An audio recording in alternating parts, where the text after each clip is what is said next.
Welcome to our vlog. Welcome to our vlog on camera 3. Today we have a different setup for the vlog because we're getting ready for the second season of our podcast. So we're trying out the setup. We shall have it edited a drum roll there. Well, thank you for putting it together, Angus. Oh, you're welcome. And so today's topic of conversation, I don't know where to look, camera here. Today's topic of conversation is difficult conversations and how to make them easier for couples. Well, that sounds like an amazing conversation to have. And hopefully very informative. Time will tell. Well, I was going to say hopefully not very difficult. Hopefully not.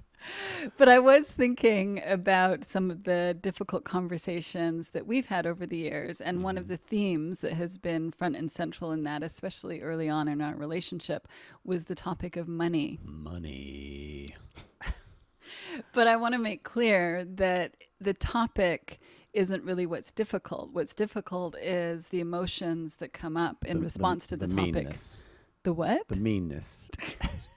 What does that mean? When you're mean to me about money. You're taking a dig at me. I am.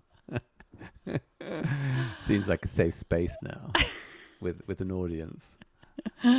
So I'll give some context then, shall I? If you're going to go there. Please, go right ahead. Well, I think it started with your accountant telling me, I think he became my accountant as well, but he told me that his cat knew more about money than you did. Yeah, that sounds like the sort of thing he would say. But as we discussed, he was a little obsessive about his tax savings techniques, really. Yeah, he was a bit crazy, I think would be a better way of describing him. And he talked about his family wearing work uniforms so that the clothing could be deducted.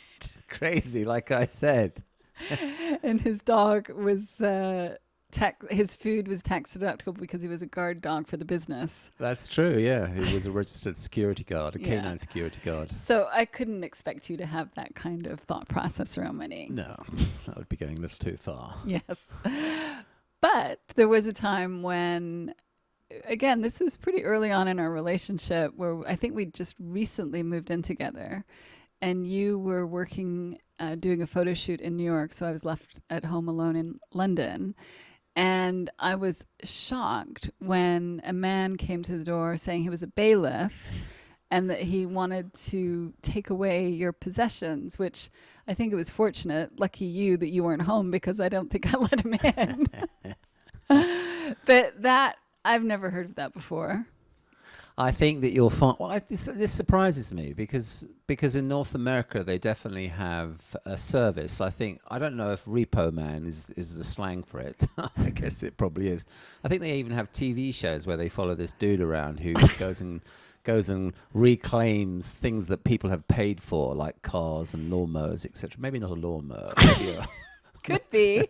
It'd have to be a pretty fancy lawnmower. But I would have understood. I would have understood if you'd bought an item and that you weren't paying for it and the person came to take that item back.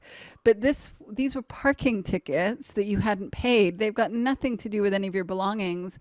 And this person was going to come in and take your belongings away because you hadn't paid parking tickets. Yeah, I think they would do something similar along those lines. They might repossess a house or a car. For a parking ticket? And they would auction it up. No, I mean, that's it is a bit extreme. I don't think they would take away my belongings if I didn't pay a parking ticket here.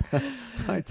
Well, okay. It's so long ago now. I would like to think things have evolved in the UK since then. But I definitely had a pretty poor track record around not paying parking tickets.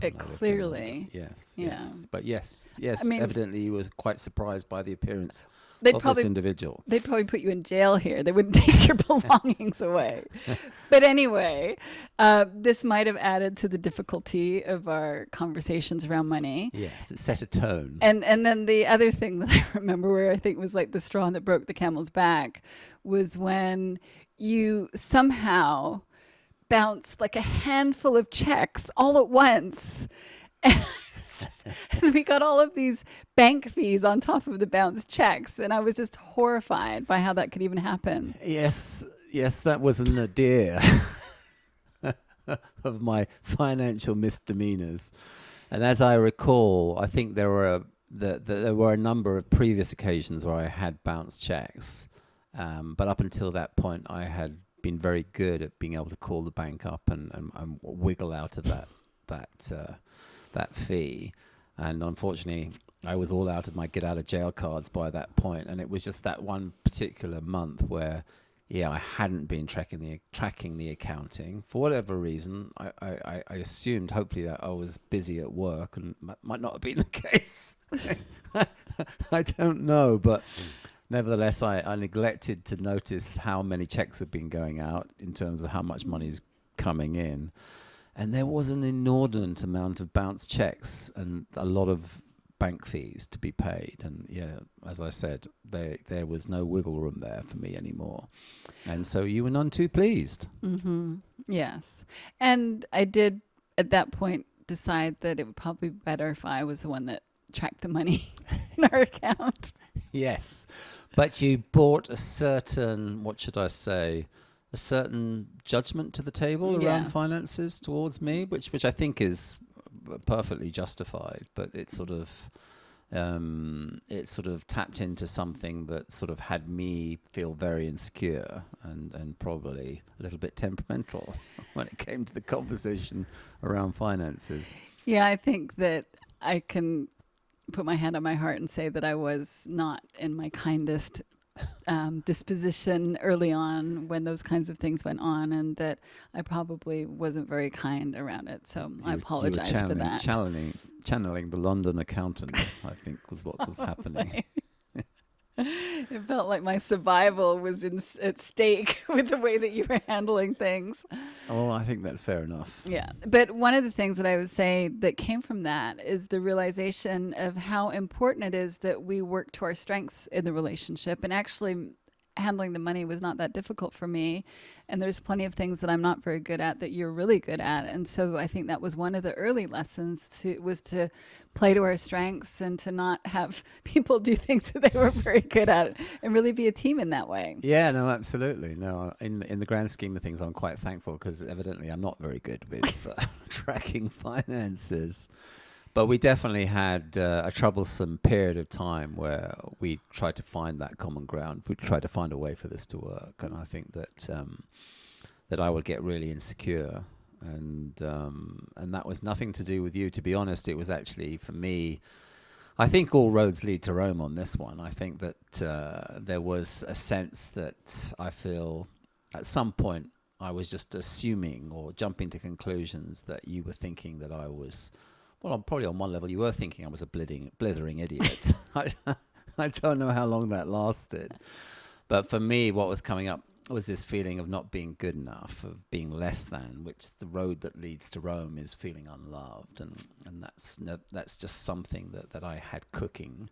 And that when I had this anticipation that you're going to judge me around money, that's where I think I would ultimately end up. So I then became very defensive, like the merest indication that you had some sort of judgment running it towards me on that level, I would get really insecure, and then in that insecurity, my shutters would come up, and it would be really hard to have a deep and meaningful conversation. And all that you really wanted to do was just to be heard, but I couldn't get to that point because in the anticipation of what I felt would happen if I allowed you to speak your mind and for me to hear that, I would have to encounter this awful feeling of not being good enough, being less than, and ultimately feeling unloved. And that just had me finding it impossible to parlay with you or find that common ground. And I think that's one of the reasons this was such a difficult conversation, is because you would not want to talk about it. And I would really, as you're saying, want to feel heard. And it felt like there was no room for my experience. And you'd throw in an apology here and there and think that was enough. And it wasn't that the apology wasn't important, but my experience, you understanding my experience was important to me, and me sharing that was enough to have you get caught up in your narrative about not being good enough. And so it shut down communication, or it created a reactive conversation that wasn't helpful either. Yeah, as I recall, I felt like, yes, there's only going to be one apology offered in this situation, and then we get to move on. And obviously that's negating your experience. In my estimation, I felt like at that point, yeah, this is how I keep myself safe. I'll offer the apology, batten down the hatches, and hopefully she'll move on. And obviously you're not going to do that. And then what would happen is that in the moving on experience, I would start to feel shame and guilt, and there would be that feeling that would come up again. And I felt like it was you just trying to sort of throw salt on the wound. And it just went from bad to worse and would get pretty inflammatory, probably more so for me than you. But it was that sort of real reluctance to go to that horrible feeling of being reminded that I'm not good enough, of feeling less than and feeling unloved. And I think we all, for a lot of people, there's a tremendous spectrum to that. But for me, for sure, that's something that felt so awful in those moments. Yeah, so those situations would have you get caught up in those misunderstandings and feel the shame associated with the limiting beliefs. Yeah. And that would then get directed at me, even though I wasn't saying any of that about you. I was just upset about something. Yeah. Yeah. And I had no conscious awareness of that then. I do now. And I think that where things have changed now is I take a beat, I take a moment. If I feel there's a sense of urgency or a sense of insecurity, I'm pretty wise to that now. And I'll take a beat, I'll take a breath. And then in doing that, I think it automatically puts me into a sort of more neutral mindset and actually kind of prompts me to be more vulnerable about how I'm going to express myself and my feelings. And that in itself would probably have you respond from a place of compassion. Whereas if you're just receiving the wall and the mask that I had been so adept at developing over the years, you're just going to be reacting to that. Whereas if I'm able to be vulnerable, I'm able to share my feelings honestly, that provides the perfect foundation to have a conversation that will be valuable. Yeah. And one of the things that I've noticed for us is that what used to be the difficult conversations that would result in polarization now are actually the conversations that we can have that have us feel closer and deepen intimacy in our relationships. Yeah, those conversations now feel like the road to recovery, as opposed to, I don't know, some sort of impasse with a massive block that, I couldn't find a way to get through. So if we were really to look at what was helpful to us that could be helpful for other people, one of the things I'm hearing you say is to really slow down and to, in that slowing down process, check in with your own emotional experience and become more aware of what's getting stirred up inside that perhaps has nothing to do with your partner. And I think that's so key, because I know for myself, it wasn't the end of the world that you bounced all of those checks. We obviously survived, but internally, it felt like my survival was at risk. It felt like my world was falling apart. It felt like I was in chaos, and that really wasn't anything to do with you, even though it wasn't great that had happened. But that was my own narrative about not being safe, not feeling solid within my own foundation, feeling like the rug had been pulled out from under my feet, and that if I had been able to check my own feeling state and feel more regulated or allow myself to regulate internally before having those conversations with you, it would have gone a lot smoother. Yeah, no, absolutely. And I think that for me, I get a strong sense today and moving forward that sense of urgency spells disaster. That old sense of urgency would have my ego kind of put me in a mindset of like, I'm about to be attacked. Batten down the hatches, get your defenses ready. And now I can tell or smell or taste that sense of urgency, and I'm very suspicious about that. That will have me take a breath, and that allows me to show up in an entirely different way. Whereas before it's just like it's action stations. Yeah. Keep yourself safe. You're about to be assailed by the invaders. The wicked Rohini. Romini. Exactly. I was called that in elementary school by Should've one told me boy. that. I don't think you've ever told me that before. No, I haven't. One boy. And I don't remember. Maybe I was mean to him. I don't know. Yeah.